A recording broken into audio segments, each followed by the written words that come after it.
Solar arc directions are possibly the most impressive predictive technique, aside from transits, that I think you can use. And I am just astounded every time I look at solar arc directions and see that a noteworthy life event correlates with these patterns. Guys, if you haven't studied solar arc directions, you are missing out on a very powerful predictive tool.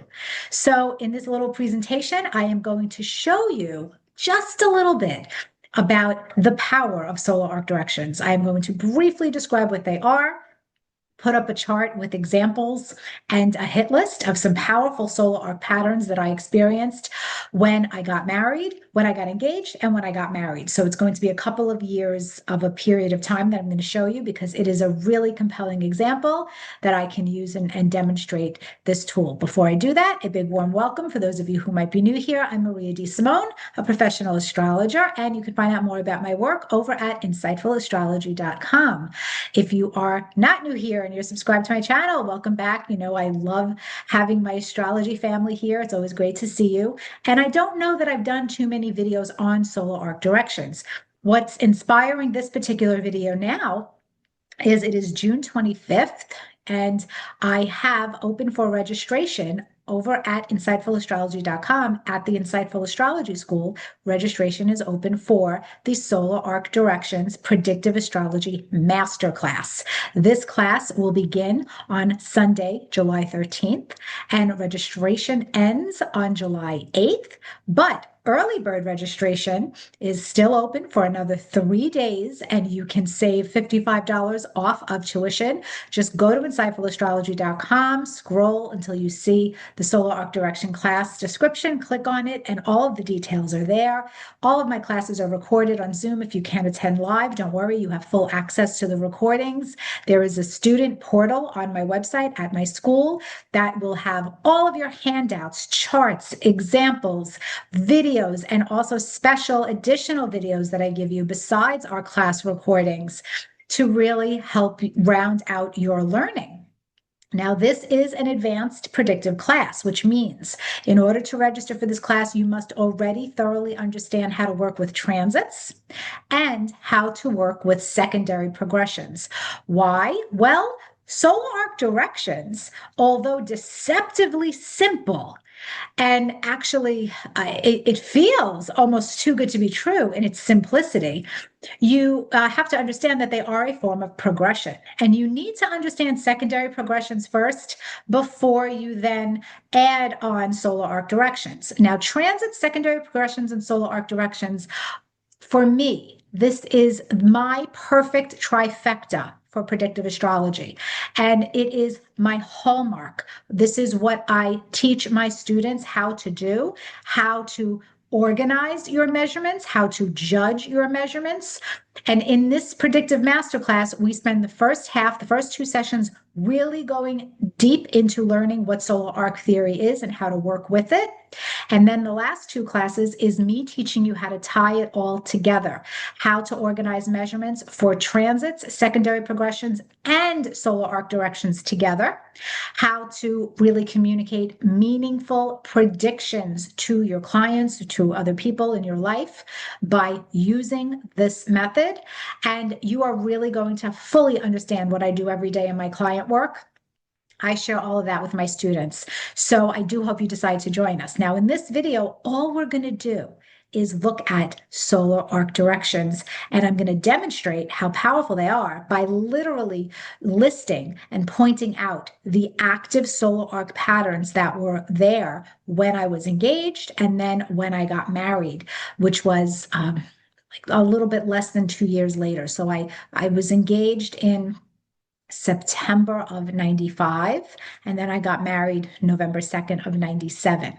And I'm going to show you the active patterns. It is amazing. This is a great example. So stick around. I'm going to share my screen in a minute. And let's talk about what is solar arc theory. What are solar arc directions? Well, it is a form of progression. And the difference, however, is that secondary progressions, that tracks your soul's development through time. Okay. So this is your soul's readiness to experience something. That's what a secondary progressed energy demonstrates for you, the soul's readiness to have an experience. And it is when a secondary progressed a planet aspect hits your natal chart, that's when the event can pop into the external world. Well, the difference here is that solar arc directions are a form of progressions that act just like transits. And by themselves, solar arc directions have the power to bring physical life events into play in your reality. So they are not about your soul's readiness to have an experience. They are showing and revealing the actual experience coming out in your reality here on Earth. And the reason for that is because secondary progressions use the rate of motion of each planet moved forward in time, where one day equals 1 year of life. And that is applied for all of the planets, but at their rate of motion. So it's true to their rate of motion. We stick to Venus's rate of motion, we stick to the Mars rate of motion, Uranus, etc., which is why the outer planets in secondary progressions don't really matter at all. We don't care too much about progressed Uranus, Neptune, Pluto, because they're not likely to move very much over a lifetime using the measurements in that way. Solar arc directions, different animal. Think about it. Solar arc. We are using the measurement of the sun and applying that motion against every other planet equally. So the sun takes approximately, it moves approximately we apply 1 degree per year. And that is equally applied to all of your planets and the angles in your chart. And that is what a solar arc chart shows you. And it's equal. So we're not worried about, okay, the rate of motion of Uranus barely moves in a lifetime. No, it's different now. Now, Uranus is going to move 1 degree a year, just like Venus is going to move 1 degree a year. Mars will move 1 degree a year. So everything moves at the same rate. And when you look at a standalone solar arc directed chart, what you're going to notice immediately is that your planets, the aspects that your planets make are always going to be the same because everything's moving together, right? So the degrees, the signs are going to change, but those aspects that you have in your natal chart, they're going to be the same for your solar arc directed chart, no matter what year you pull. So this is an important distinction. And remember, because we are using the measurement of the sun is our life force. It is energy. It is definitely illuminating that physical vibe of something happening in this world. So they are powerful. Now, major solar arc patterns do not happen every year of your life. So don't think that every single year of your life is going to be impressive with solar arc patterns. No, this technique will bookmark the big years where there is something meaningful, something noteworthy, a really big change in your life. And that is valuable because we need techniques to set those moments in our life apart, right? With transits, there are always transits happening. However, I teach you in my transits class, not all transits are the same. The outer planet transits to an angle or to a personal planet are the transits that matter. And no major life event will ever take place unless an outer planet is connecting to a personal planet in your birth chart or one of the angles. Now, with solar arc directions, you will see that a year, 2 years can go by and there isn't a major solar arc pattern. But then you're going to see a year come up where it's boom, boom, boom. There are many that happen and you know you're onto something. And One of the other things that I teach in my predictive astrology classes, and I really tie this together in the Solar Arc Masterclass, is I teach you how to work with the rule of three. So, the rule of three is something that I have always used in my practice ever since I became a professional astrologer. And I first learned about it in modern texts. And then later on, when I studied Hellenistic and traditional astrology, I learned that this technique, this rule is rooted in ancient astrology uh, texts. And so, what is the rule of three? Simply, it says that if a pattern is showing up once, then the event may possibly happen. If that pattern is showing up twice, the event will probably happen. But if a pattern indicating a certain life event is going to come up in your world is showing three times or more, that event is certain.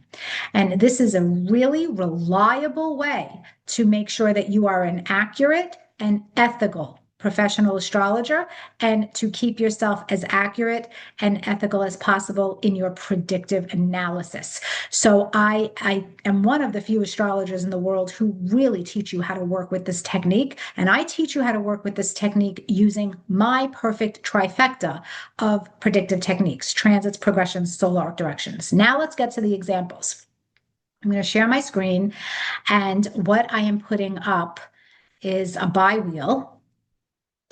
And I'm using SolarFire software here. And in case you don't know, you can get 15% off of this software by using my coupon code InsightAstro15 at checkout when you go to alabe.com. That information is in the description box below for you. You do not have to be a student of mine to benefit from that 15% off discount.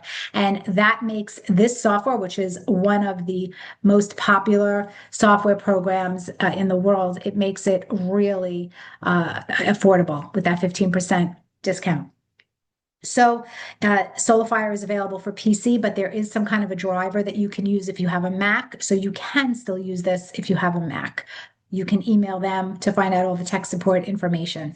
Now, what you're looking at is on the inner wheel, you're looking at the solar arc directions that were active on the day I got married. The outer wheel is my birth chart.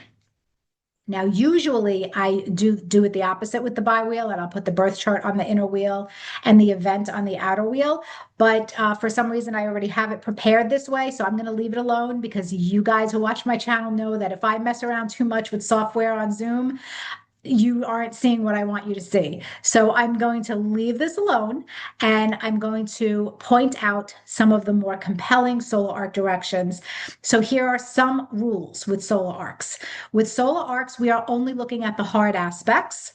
We are not considering the sextile or the trine. We are looking at hard aspects only because that creates developmental tension and it leads to change in your life. And while some astrologers like to integrate the softer, friendlier aspects in solar arc theory, I don't allow that as one of my testimonies towards my rule of three. I am very judicious with what I allow, and I teach you all of this in my classes. But I'm letting you know here that if I see a solar arc sextile or trine, I won't dismiss it entirely, but I put it over here and I'm like, all right, what else do you got? I need to make sure my rule of three is fulfilled with the hard aspects: square, conjunction, opposition, with solar arcs. And with that rule of three, by the way, you don't have to have three testimonies only in solar arc directions to suggest an event. You can have a mix. It could be one transit, one progression, one solar arc. It could be made up of transits and progressions, and maybe there's no solar arcs with that event, or there are transits and solar arcs, but no progressions. So you really never know, and you can't lock yourself into an expectation of what you're going to see to fulfill the rule of three. And this is why my perfect trifecta is transits, secondary progressions, and solar arc directions, because by looking at those three techniques, you are making sure that if there is that rule of three fulfilled, you're going to find it, you're going to see it very easily, it's going to pop out at you. So in this example, we have more than the rule of three active with just the solar arc directions. Now, there in my masterclass, I bring up this example again and I show you the progressions and the transits that were active. There are about 10 or 12 different testimonies, actually. And you're going to see this when a major, major, major life event happens, it's not just going to show up 3 times, it's going to show up 5 times, 7 times. It will be there loud and clear. You're not going to miss it. But this is a good example because you are going to see it very clearly just in the solar arcs. So that's one rule, hard aspects only. The other rule is that we use a very tight orb with solar arcs, and it is going to be, it's definitely going to be no more than 2 degrees, but I tend to be more stingy and more conservative with solar arc directions. And what I like to look at is about a degree. I look at it, uh, excuse me, I look at it as a half of a degree applying, and then it's exact, and then up to a half of a degree separating. So that makes it about a degree and a half, not 2 degrees, if you think about it, because we're using the rate of the motion of the sun. So that means that in 6 months, it'll travel a half of a degree, right? And then it's going to be exact. And then in another 6 months, it's going to separate and move away. So it's exact or partile at that 6 month mark. That's when it'll be the exact degree. And then it'll take another half a year, 6 months to separate by a half degree. And so you put half and half together, that equals 1 degree. And you can extend it up to another half of a degree in either direction, which means that sometimes you will see a big solar arc pattern really applying for up to 8 months before it's exact and up to 8 months or 9 months after it's exact. So keep that in mind. But in the beginning, you want to be very stingy so that you know how to really organize and judge your measurements. So here, what I'm going to show you are the solar arcs that were bang on the day that I got married, and then I'm going to point out the solar arcs that were active when I got engaged. And so you're looking again at this biwheel. The inner is the solar arc, the outer is my birth chart. So immediately, what you can see is that my solar arc ascendant was 17 degrees Taurus, and it was exactly on my sun. Look at that. Look at that math, guys. 17 degrees, 18 minutes of Taurus was my solar arc ascendant the day I got married, and my sun sign is 17 degrees, 23 minutes. Bang on. So how you would say that is solar arc ascendant equals sun. And what does that pattern mean? And why do we say equals? Well, because in solar arc theory, we are not differentiating between is it a square, is it an opposition, is it a conjunction? We know that it's a hard aspect. We know that it will invite developmental tension, but now all we care about is the relationship, that they are in a synergistic connection to each other. So think about what comes to mind when you connect a pattern of ascendant equals sun. Anything touching the ascendant will ping to the descendant, right? That's the relationship axis. So ascendant equals sun very, very literally means that solar energy is amplifying relational dynamics, and that energy is out there, right? So that's one testimony, right? We've got one for our rule of three. Yay, rule of three. Now look at the other one. And you have to also know that when it comes to these orbs and these rules, I give you my guidelines, and you have to know when to break the rules because you must be dealing with a very accurately timed birth chart in order to have that testimony be accurate. So you really have to know that. So here's the second pattern. Look at the sun sign here. This is the solar arc sun, and look at how it is at the degree of my natal moon. So the second solar arc pattern is solar arc sun equals moon. You relationship astrology people know that sun moon links are a classic marriage indicator in synastry, right? It's one of the classic ones. Well, the sun and the moon are united here in my solar arc pattern. And bam, literally, we're talking about the wedding day. And it is very much within that orb of influence. And you can be an astrologer who uses a 2-degree orb, and you will still be accurate for most of these major patterns. So please don't get confused by looking at the fact that, all right, we've got 10 degrees of Gemini, the sun, but her moon is 10 degrees 52 minutes. And so technically, what that means is that in about 11 months, 10 to 11 months, that's when this is going to be exact. So you can extend that orb a little bit. If it fits, if it's compelling, if it really makes sense, you can absolutely go to the two up to 2-degree orb that we use for secondary progressions. But I prefer that you start out a little bit stingier so that you really learn how to apply this theory. So we now have two for our rule of three. We have solar arc sun equals solar arc ascendant equals sun, solar arc sun equals moon. Amazing. But wait, there's more. So natally, I was born with Uranus on the descendant.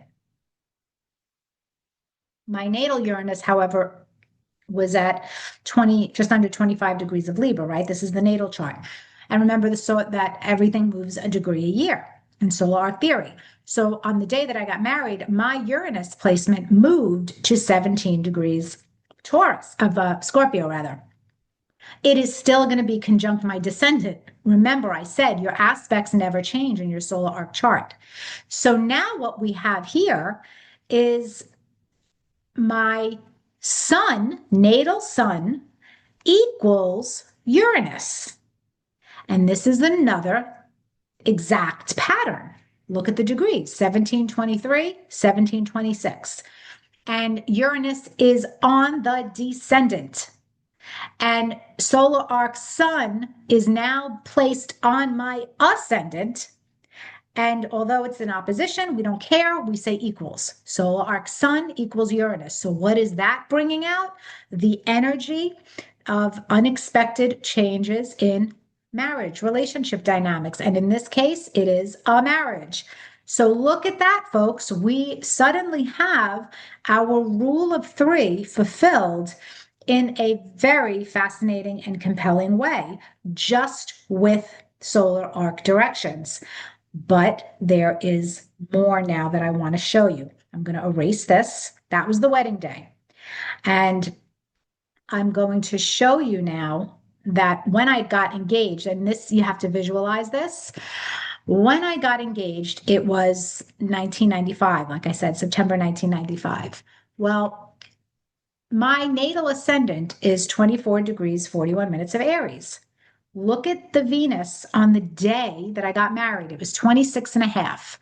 Now, that was past our allowable orb for solar arcs, right? It's just about, it's gone because 2441, even if we went 1 degree past, it would be 2541. Okay. So, as much as we want to use this for the marriage, it's a little dicey, but that's okay because this is not about the marriage. This is about the engagement, which happened a year and 10 months earlier.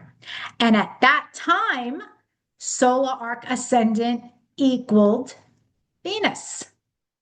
I'm sorry, solar arc Venus equals ascendant because Venus at that time was 24 degrees of Aries and it was engaged with my ascendant. And think about the archetypes of the ascendant to Venus. Again, anything with the ascendant is the ascendant descendant. Venus is the natural significator of love and marriage and relationship. So here what we have, when I got engaged, an active pattern of solar arc Venus equals ascendant. Okay, and I explained to you how to differentiate when we're doing the natal planet first versus the solar arc planet first in my class. I'm not going to get into that right now. So this was an active pattern. I got engaged, literally. The other active pattern was if you look at my solar arc Jupiter placement, here it's 5 degrees, and my natal Venus placement is just under 4 degrees. And You can stretch it if you really want to and say, well, I'll take it and this will be active the day of the wedding because it's 5 degrees, 9 minutes, 3 degrees, 54 minutes. It is over the 1 degree orb, however. So I'm going to be stingy and I'm going to say no. I'm not taking it for the wedding day. I'm taking solar arc Jupiter equals Venus the day I got engaged because the day I got engaged, that was exact. And when I got engaged, think about Venus and Jupiter. So solar arc Jupiter, the greatest benefic, equals Venus, blowing up love and relationship, blowing up here, let's get married.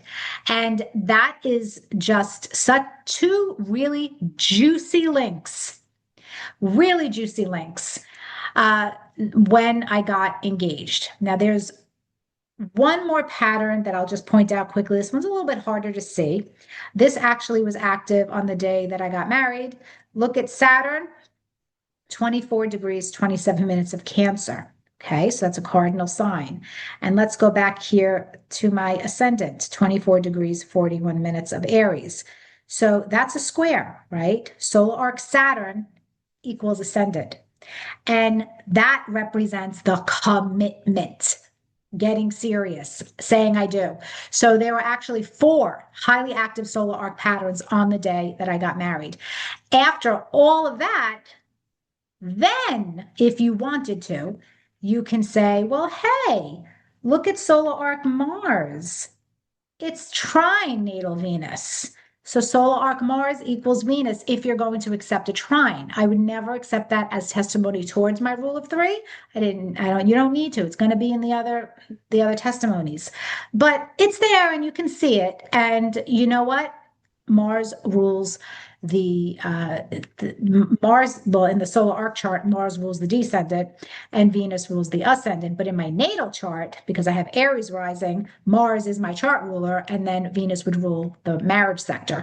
So that could be interesting, but I would not use that towards my rule of three. Okay, so now what I'm going to do is stop the share of the by wheel. And hopefully, I'm going to be able to bring up a hit list of those patterns that I just explained to you, how you can program your solar fire to do a hit list. Now, I give instructional videos to my students to use the software programs, either SolarFire or WinStar Professional. Those are the two software programs that I use in my daily practice and in my school and on my videos. So those are the two software programs primarily that I work with. And I like to teach my students how to actually mechanically use what they're learning and apply it to their own software. So that is if you're my student, but I will bring up the dynamic hit list.